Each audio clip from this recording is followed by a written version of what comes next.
Pakistan, unable to bear facing yet another war in their country, wanting to get to the safety of Pakistan. And there were lots of young men striding over from Pakistan, looking for Taliban recruiting officers because they wanted to sign up and fight with the Taliban against the Great Satan, as they referred to America. By this time, the Afghan shoes I had been wearing were cutting into my feet and they were bleeding and sore. And I complained, and one of my guides said, "Well, we're only 10 minutes away from the border, but we can go by donkey." And he said, "Can you ride a donkey?" I thought, can I ride a donkey? You know, I can ride a horse, I can jump with a horse. Look at these donkeys, they're smaller. They're the same. Collapsed because there was one main thing missing in the whole case. There was no ricin. They took away half of these brothers' kitchen. They dismantled this whole kitchen. And they took away a coffee grinder. Guess what they found in the coffee grinder? Coffee.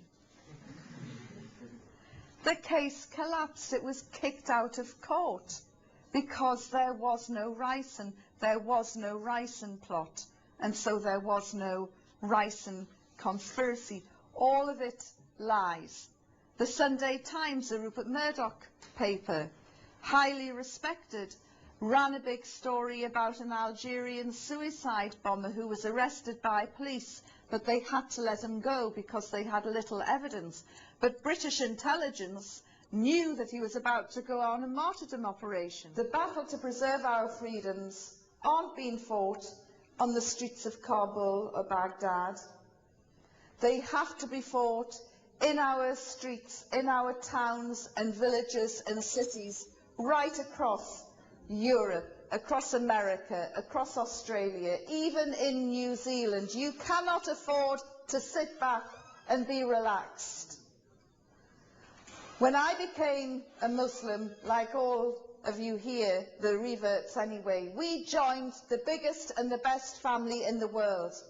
And if somebody hurts one of us, they hurt all of us. And if our brothers and sisters are in pain in America, we all feel that pain. We don't sit back and do nothing. We try and work and activate and motivate ourselves to do something, even if it's something as simple as writing a letter into the local newspaper. Superiority is accomplished through piety.